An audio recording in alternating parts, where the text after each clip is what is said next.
आज शाम को शाहीन कॉलोनी में गोश्त मारने की दावत है, ऐसी सूचना आई है। अब वो आप प्लेट में बूटियां गिनते रह जाना, हड्डियां चूसते रह जाना। वो 500 करोड़ 5 साल में कमा चुका और 500 करोड़ की तैयारी है।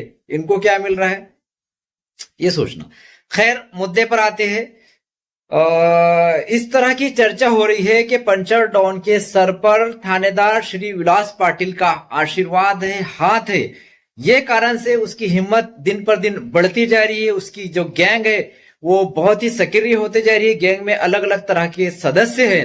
कुछ राजनीतिक पुडारी है, कुछ कुर्ता टोपी वाले भी है ना। अभी बुल्डाना और अकोला जिला के अंदर ही ये गैंग सक्रिय थी, लेकिन अब पता चला कि जलगांव खानदेश के अंदर भी जो है तो इस गैंग के धागे दोरे जुड़े हुए हैं। इस गैंग का जो कारोबार है वो देसी कट्टे और कारतूस सप्लाई करना है, ऐसी सूचना आई है। अनेक लोगों ने इसकी तकरारें की है, नागरिकों ने बातम्यां प्रकाशित हुए हैं। फिर भी पंचर गैंग के मुख्यालय जो कि नांदुरा शहर में, उसकी झड़ती नहीं ली जा रही। पंचर गैंग के जो सदस्य है इनके घरों की झड़ती नहीं ली जा रही। इनके मोबाइल लैपटॉप जब्त करके छानबीन नहीं की जा रही है, क्योंकि ऐसा बताया जा रहा है कि गैंग जो खंडनी करती है, डकैतियां चोरियां करती है अलग अलग जगह पर, ये सब की हिस्से बांटी ये कुछ अधिकारियों के साथ मुद्दे माल की करती है, ऐसी जानकारी प्राप्त हो रही है। अभी एक बच्चे ने जो है तो पंचर डॉन के विरुद्ध एक वीडियो बनाया था। उसमें स्पष्ट उसने जानकारी दी, जो तथ्य बताया वो तथ्य वेरीफाई करना चाहिए। उसमें भी आरोप लगाया है कि इनका हथियारों का, देसी बंदूकों का, कारतूसों का सप्लायर है ये गैंग। तो उसकी वो तथ्य की जांच होना चाहिए। लेकिन आप देखिए कि इसकी गुंडागर्दी कि ये दो गुंड पंचर डॉन अपने साथ लेकर उसके कल घर गया, वो गरीब लोगों को बंदूक दिखाकर डराया धमकाया, ऐसी सूचना मिली है। उसमें कुर्ता टोपी वाला भी एक पंचर गैंग का सदस्य गुंड था, एक दूसरा एक गुंड था। तो ऐसे 3 गुंड ने जाकर उसको डराया धमकाया और उससे एक वीडियो बनवाए कि उसने जो पहला वीडियो बनाया था सच्चाई वाला वो गलत था।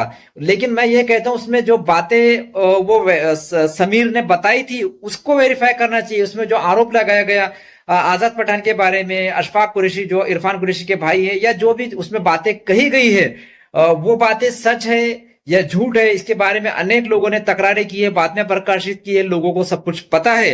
अभी कुछ पुलिस अधिकारी जो है तो पंचर गैंग के सदस्य के साथ में, पंचर डॉन के साथ में उठ बैठ करते हैं, उसके मुख्यालय पर घंटों बैठे रहते हैं। पंचर डॉन का हमेशा पुलिस स्टेशन में आना जाना बना रहता है।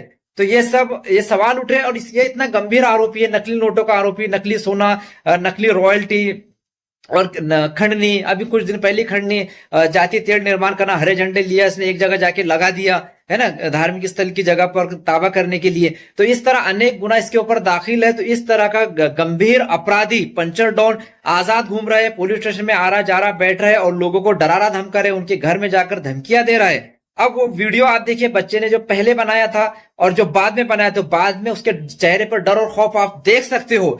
तो ये जो दहशत का माहौल नागरिकों के अंदर नांदुरा शहर में देखने को मिल रहा है, इसको पूरा पूरा संरक्षण पुलिस प्रशासन दे रही है, ऐसा बताया जा रहा है। अभी पंचर गैंग का एक जो आरोपी, डकैती का आरोपी, जो लूटमाट इनका काम ही है, वो जेल से उसको लेकर आए थे पूछपरछ के लिए, वो फरार हो गया। तो उसके अंदर भी बताया जा रहा है कि कुछ अधिकारियों ने पंचर डॉन के साथ प्लानिंग करके उसको फरार करवाया। पंचर डॉन के हाथ पैर बहुत लंबे, वरिष्ठ अधिकारियों से इसके संबंध है, ऐसा बताया जाता है। तो ये सब तथ्यों की, बातों की जांच गहराई से होना चाहिए। जांच क्यों नहीं हो रही है? अनेक गंभीर तकरारें, अनगिनत तकरारें श्री विलास पाटिल साहब ने दबा कर रखी है, उसकी चौकसी नहीं कर रहे हैं, उसको पेंडिंग रखी है। इसका कारण क्या है?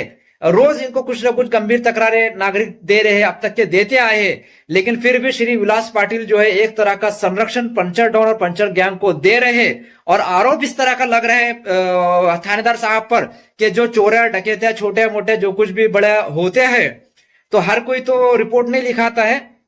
तो बहुत सी जो मुद्दे माल है तो वो थानेदार साहब के साथ में ये पंचर गैंग के सदस्य और पंचर डॉन ये मिल बांट के हिस्सा बांटी करते हैं, ऐसे गंभीर आरोप लग रहे हैं। और वजह यह बताई जा रही है कि जो गंभीर तकरारें विलास पाटिल साहब ने दबा के रखी हुई है पंचर गैंग के विरुद्ध, पंचर डॉन के विरुद्ध, वो एक सबूत के तौर पे बताया जा रहा है कि भाई ये एक तरह का इनको संरक्षण दिया जा रहा है। इनके पास में देसी हथियार, देसी कट्टे और इन्होंने जमीन के अंदर अवैध बायोडीजल दबा के रखे, जिसका इस्तेमाल जो है तो ये दंगल करने के लिए, बस्तियां जलाने के लिए इस्तेमाल करने वाले हैं।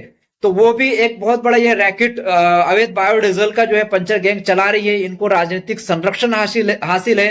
कुछ राजनीतिक पुढ़ारी जो है तो वो भी इस पंचर गैंग के सक्रिय सदस्य हैं। तो बार बार जनता के अंदर जो है ये बातें सोशल मीडिया के जरिए, अखबारों के जरिए, होटलों में यहाँ वहां चर्चा हो रही है, लेकिन फिर भी ये अधिकारी इतने निर्लज्ज क्यों हो गए हैं कि इतनी पुरावे के साथ तकरारें आने के बाद भी उस पर ध्यान नहीं दे रहे, उसकी चौकसी नहीं कर रहे, अनेक तकरारें दबाकर बैठे हैं। इसकी वजह क्या है, कारण क्या है, ये जनता बार बार पूछ रही है, लेकिन फिर भी जो है ये कार्रवाई नहीं हो रही है। तो जनता ने एक तरह से उम्मीद छोड़ दी है। पंचर गैंग की दहशत जो है तो 3 जिले के अंदर हमें देखने को मिल रही है। ये एक बहुत ही गंभीर मुद्दा है, इसके ऊपर वरिष्ठ स्तर के ऊपर आवाज उठनी चाहिए। जय हिंद, जय संविधान, जय महाराष्ट्र।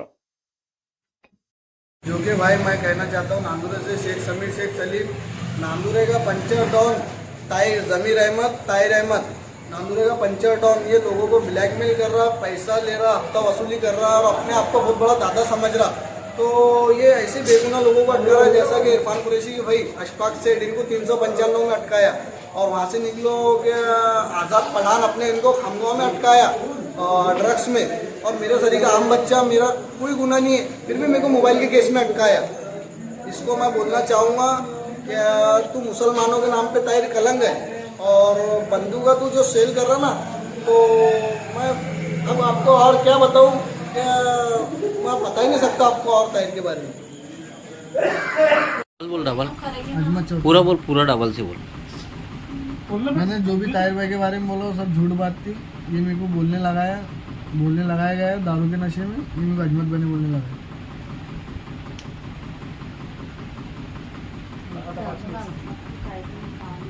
नहीं वो